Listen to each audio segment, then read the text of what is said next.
Saya jawabnya bukan untuk gapuranya ya, karena kebetulan ini pernah saya bahas persis di webinar sebulan yang lalu. Ya intinya bagus ini, bagus nggak ada masalah, hold aja seperti itu. Tapi saya akan coba bahas dari sektor propertinya secara umum. Ya, jadi gini, kalau Pak Utai perhatikan, nggak cuma Gapura yang naik tuh kemarin-kemarin itu, yang lain-lain juga naik kan? Alam Sutra naik, Agung Podomoro naik, ya.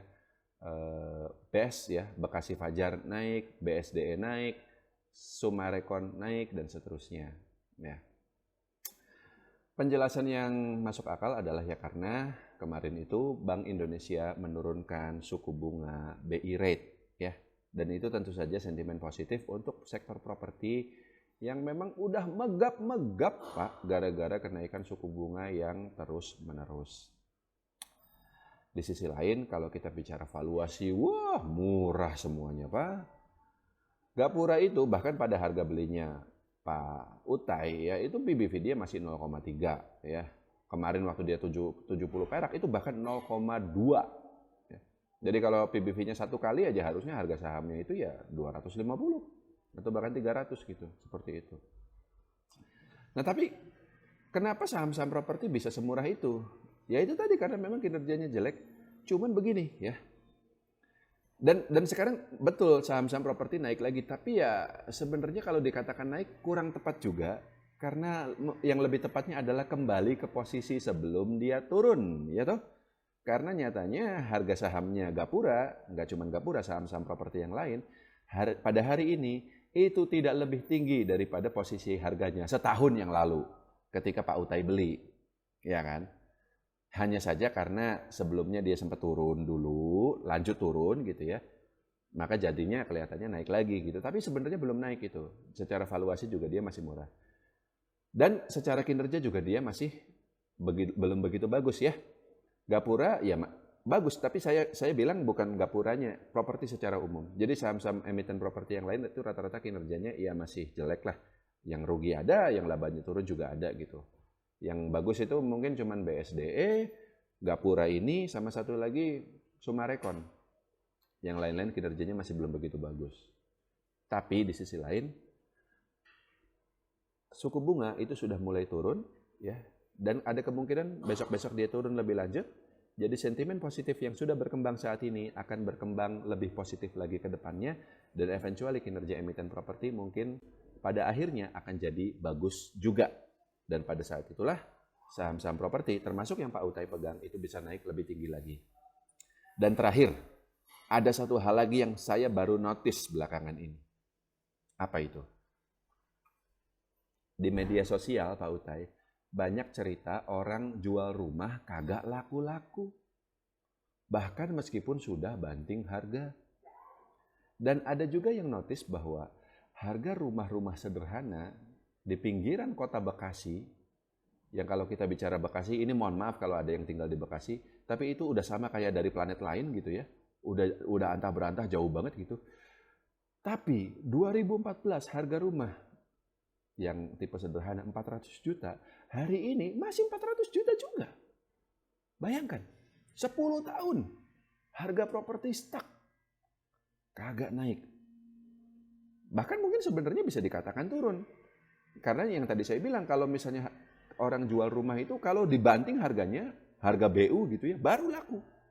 Jadi harga yang kita bilang harganya 400 juta itu, kalau misalnya kita beneran jual mah, mungkin lakunya cuma 300 juta gitu loh. Ngerti nggak? Jadi selama 10 tahun ini harga properti itu actually justru turun. Dan itu kebalikan dengan harga emas Pak Utai. Wah naik terus ya kan.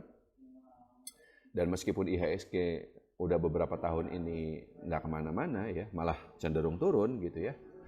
Bukan IHSG-nya sih, IHSG-nya memang betul naik, tapi kan karena digoreng tuh. Sebenarnya kalau yang kayak saham-saham Astra itu kan malah turun gitu. Tapi kalau kita lihatnya sejak tahun 2014, ya masih naik juga.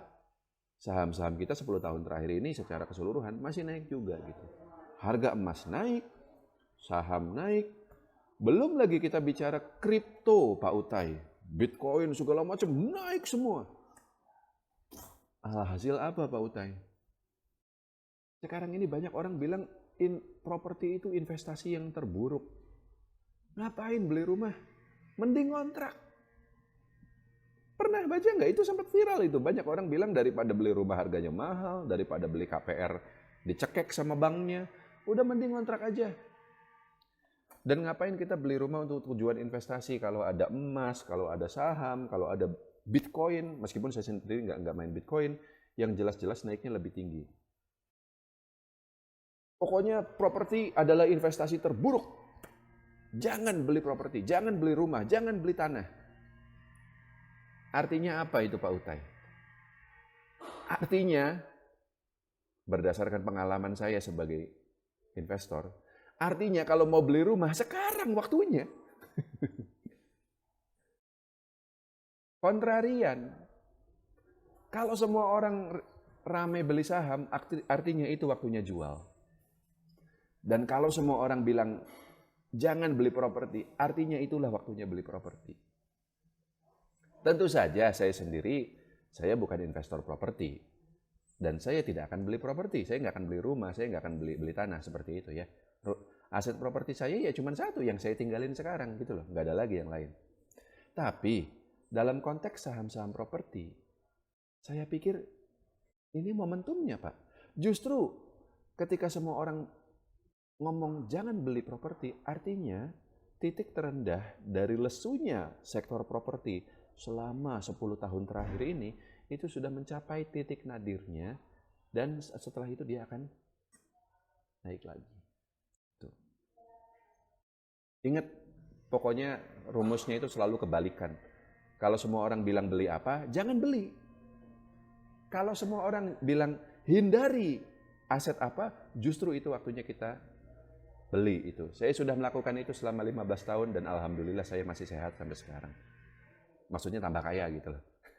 Ya, jadi apa namanya, kalau sekarang Pak Teddy ada pegang Gapura atau saham properti lain, actually kalau masih pegang cash, bisa pertimbangan untuk tambah posisi lagi.